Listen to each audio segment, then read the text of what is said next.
Avokat, shpeshherë po përflitet që së shpejti do ketë arrestime, do krijohet qeveria teknike dhe ndërkohë që zgjedhjet po afrojnë, a besoni që do ketë arrestime dhe qeveri teknike? Që do bëhen arrestime, do të merren pronat, do të shpërndahen shqiptarëve, do bëhet qeveria teknike, mirë po deri tani nuk po shohim televizë asgjë në këtë drejtim.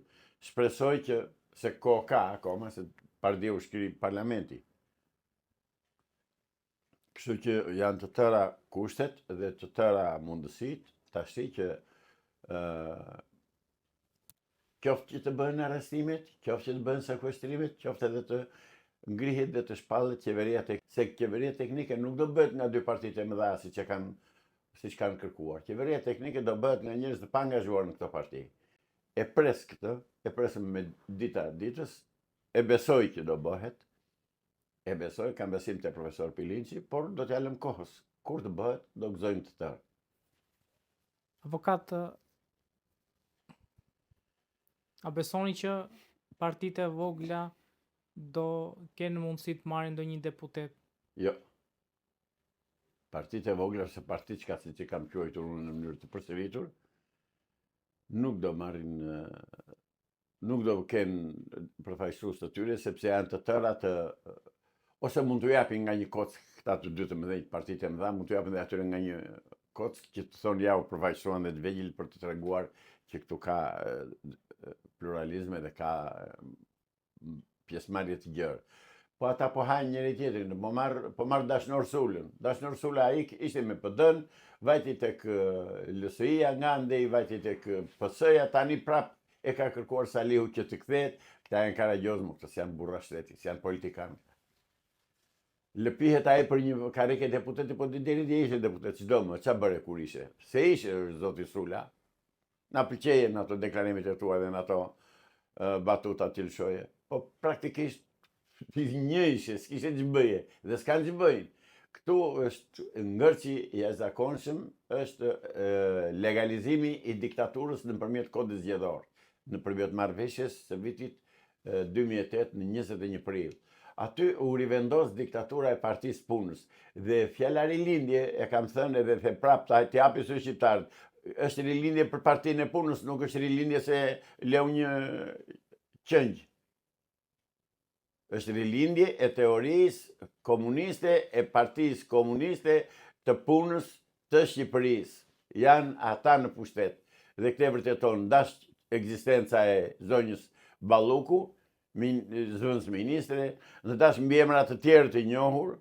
Deri dje ishte drejtoresha ATP-s, ajo Sonila Qato, e bie Llambikek Prifti, po Llambikek Prifti ishte kandidat i byros politike. Pra janë po këta në pushtet, s'ka lëvizur gjë.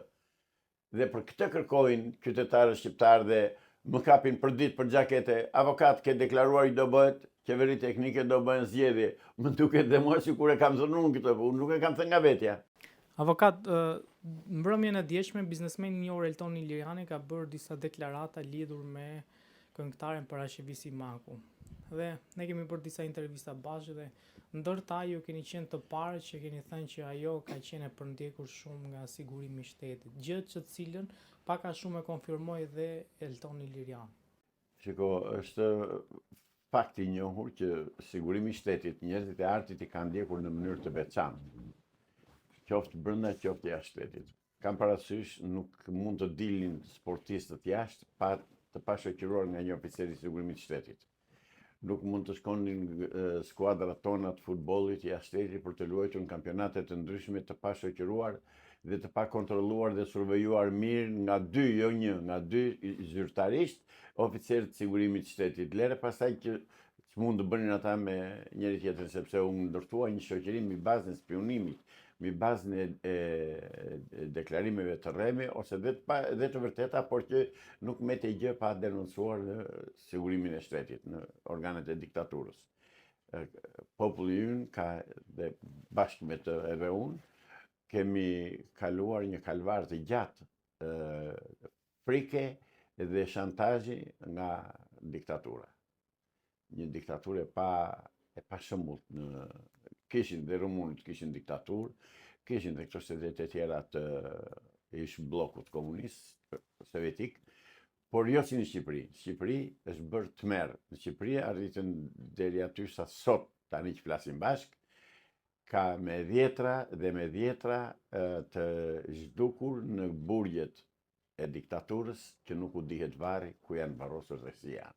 Kam vajtur, para 4 vjetësh kam vajtur, ishte një përvjetor, nuk e di sa ishte në ish burgun e qaf barit, në andej në Apuka së kosht, kam parë tmerr. Ishte një vend që thuaj këtu janë varrosur të gjithë ata që kanë vdekur në burg. As emër, as gjë, thjesht thuaj që këtu janë varrosur ata dhe kaq, një tabel e vend tani mbas diktaturës. Kështu që nuk më habit fare fakti që është deklaruar, dhe mirë ka bërë ai zotnia, që ka deklaruar një gjë të tillë, sepse ishte vërtet. Parashevia ka hequr realisht, ka hequr të zite ullirit nga sigurimi i shtetit. Ishin objekti. Jo, Parashevia që ishte një vajzë shumë e bukur, edhe nuk diskutohet që do vërsuleshin të tërë qënë të sigurimit të shtetit mbi të, po edhe një normale, një zakonshme, patjetër që do kalonte në duart të tyre, ishte pamundur, se ndryshe nuk dilte në krye. Kam parasysh dhe një thënie të një shkrimtari turk, Aziz Nesin, i cili thot rruga për të suksesi kalon nga shtrati i regjizorit. Avokat, po a kemi detaj konkret, emra konkret që si e ka përndjekur, pra ka qenë dikush që e ka përndjekur apo thjesht themi që sigurimi i shtetit?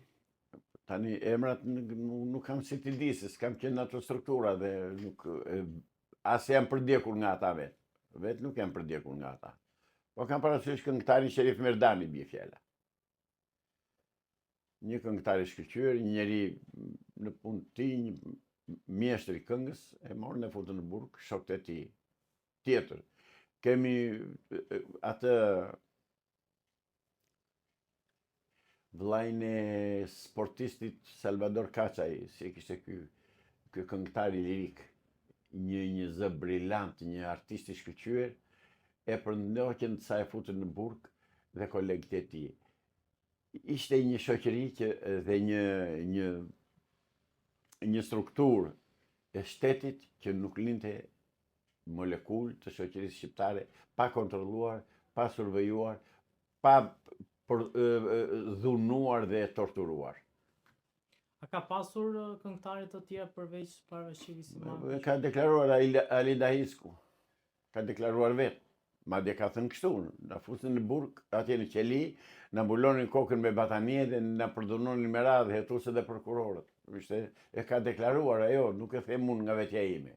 Dhe ata s'kan marrë përgjigje, ata s'janë dënuar, ata nuk kanë dhënë llogari, sepse akoma janë në pushtet, akoma janë në strukturat e shtetit shqiptar, në mos vetë ata që kanë qenë të rinj, pasardhësit e tyre, s'kan dhënë llogari.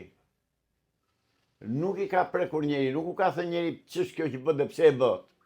Se duhet të rrim shtërmet flasim drejt. Me ligjet e diktaturës nuk lejohej që të bëje të ushtroje torturë, që e ndaluar me ligj. Tjetër gjë se që bënin ata pasaj dhe nuk e pin llogari dhe nuk i kërkonte kërkush, sepse në verja të donte që të vinte njëri të vresi njëri tjetrin, të godisni njëri tjetrin. Por me ligj ndalohej, ndërsa këta kanë shkelur ligjin dhe se gjë ja aty ke. Absolutisht asnjë gjë s'ka ndryshuar. Dhe janë po ata oficerë, ish oficerë dhe hetues të sigurimit të shtetit që kanë bërë ato krimet, qoftë tek arti, qoftë tek kultura, qoftë tek sporti, pse harruam atë Kondo, si e kishte ai peshngritësi. A ishte kjo përndjekje që u bë Parashevit që u detyrua që të largohej nga Shqipëria? Padyshim. Iku nga sytë këmbët. Shqyr që u liruam, shqyr që shpëtova nga se nuk ka tmerr më të madh, për një grua se sa të përdhunohet sistematikisht nga njëri të cilin se shëdot, por s'ka nga jamban. Dhe ajo këtë gjë ka deklaruar, e ka thënë. E kemi thënë dhe personi që e ka torturuar, se vlen më bara qenase, se do merrej me të vdekurit. Dhe t'jap llogari ku ka shkuar. por që atë e ka torturuar, pa diskutim.